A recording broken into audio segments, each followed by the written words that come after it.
Class is in session. Don't make these mistakes. Let's do it.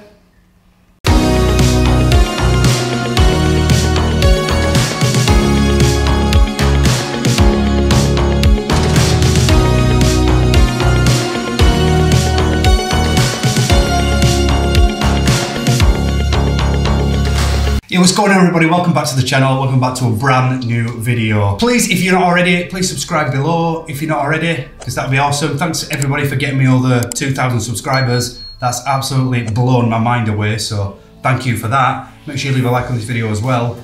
And I'm asking you to do that before I even get into today's video, so let's do that first, eh? So today's video, I'm gonna list 5 mistakes you could potentially make after you've had your gastric sleeve. So this is just my opinion. There's probably other opinions. If you've got other opinions, leave them in the comments below. I would like to read them and I'd like to discuss, as we always do on this channel. Now, if you're not already, make sure you go and follow me over on Instagram. I'll leave the link in the description below. Massive community over there, loads of support. Get into my DMs, get into other people's DMs. Big support, what's not to love? Make sure you go follow me on Instagram at Gastric John. Now, we all know after surgery it can be very, very difficult. It can be easy for some people, it can be okay for some people. Everybody's journey is different. So today I've compiled a list of things I think are potential pitfalls that could hamper your journey straight after bariatric surgery, be it a band, a sleeve, a bypass or whatever, it doesn't really matter. So we're going to list those today in no particular order, but I've saved number 1 as number 1. The other 4 are just random. So let's get into it. So number 5 I've listed is just being active.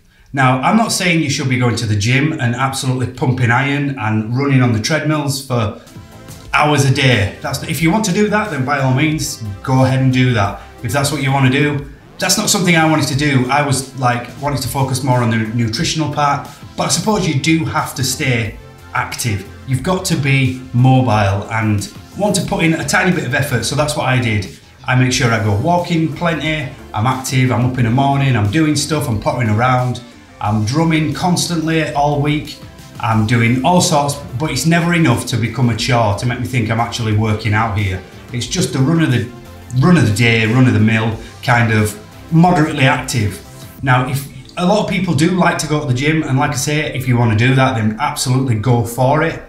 But please don't sit on the sofa and expect miracles to happen, because that's not going to happen. So number 5 is just to stay active. That's about it.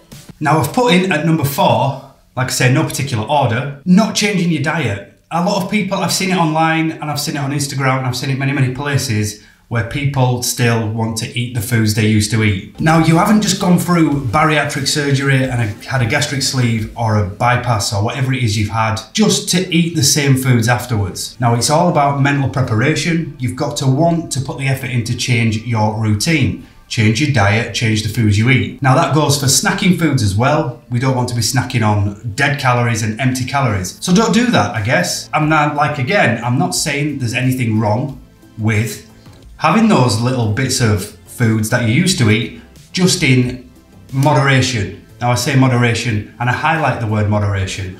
If you're not going to prepare yourself and if you're not going to mentally prepare yourself for a change in your lifestyle, then it's going to be a downfall. You've got to want to change. It's self-explanatory, really. You put good foods into your body will reward you and give you everything that your heart's desired. That's why you went through this process in the first place. So what I definitely suggest is stay away from those bad foods, replace them with good foods, and you should, in essence, be okay. Halfway there, so to speak. Number 3, no particular order again. I've put in at number 3 is not taking your supplements and vitamins or vitamins properly. Now, we all know after surgery, we cannot eat as much as what we used to eat prior to surgery. That's self-explanatory. But what we do need is we need to replace everything that our body needs that we can't get from food. We need to replace with vitamins and supplements. Now, these vitamins and supplements are paramount to giving our bodies exactly what it needs to make us feel well, to make us feel awake, and to give our bodies exactly what it needs. So whatever your surgeon or your team prepare for you after surgery, make sure to stick with that plan and always take your vitamins, always. I take vitamin D, calcium, I take multivitamins, I take iron, and I take something else I can't quite remember. But I make sure I take them exactly at the time I need to take them. I take them on an evening and a morning. That is definitely paramount. Make sure you give your body all the nutrients and vitamins and supplements that it needs, and you will feel much better. Now, I know there's probably people out there that start saying, you know, don't tell me how to suck eggs, John. I know I do that, you know. And I'm not saying you don't. This is not a do what I do. This is just a quick rundown of things that can trip you up along your journey. So make sure you're taking your vitamins and your supplements when you're supposed to take them, exactly how you're supposed to take them. Vitamins and supplements, get them taken. Nearly there now. Number 2 is not drinking enough water. Now, am I calling the pot kettle of all that, whatever that saying is? Because I hate water. I do not like it whatsoever. I don't like it with icing. I just don't like it. It's not for me. I don't like it. But what I do like is I like fruit squash, and I like cordial and dilute juice. So I make my drinks with cordial, dilute juice and stuff like that, and that's how I get my water in. Now, I'm not going to say I've been terrible in the past, because I'm still terrible at taking on board water. But what I have noticed is that the more water I drink, the better my body feels. And I'm still learning myself, so this is more advice for me as well, because I definitely need to up my water intake. Now, bodies, we need water, and it does a couple of things. 1, it hydrates us, self-explanatory there. 2, it gives us all the things we need to make us feel nice. It gives us nice skin, and it's a natural detoxant, whatever you want to call it. It flushes out everything. It's just good for you, right? Let's just be honest. Even if you've not had surgery, drinking loads of water is good for you. If you want to replace that water with protein water, go right ahead and do that. Just be careful of your protein intake. If you want to add fruit juice to it, add fruit juice to it. Just make sure it's sugar-free. And it also does a great job of killing those hunger spells if you go through them. It can help us fill us belly up, and then in essence make us feel a bit more full and a bit more content. If you research it online, this will come up in loads of lists on mistakes you could potentially make after you've had bariatric surgery. And water is a huge, huge key. Depending on how you want to intake that water, just make sure you get enough in. So number 2 is water. Drink as much of it as you possibly can. But number 1 for me is number 1. It's concrete number 1. In at number 1, in potential mistakes you can make after you've had bariatric surgery is, please don't think it's a magic cure, because it isn't. Now, what I mean by that is that I'm not saying people are naive to the fact, or they're just completely gullible.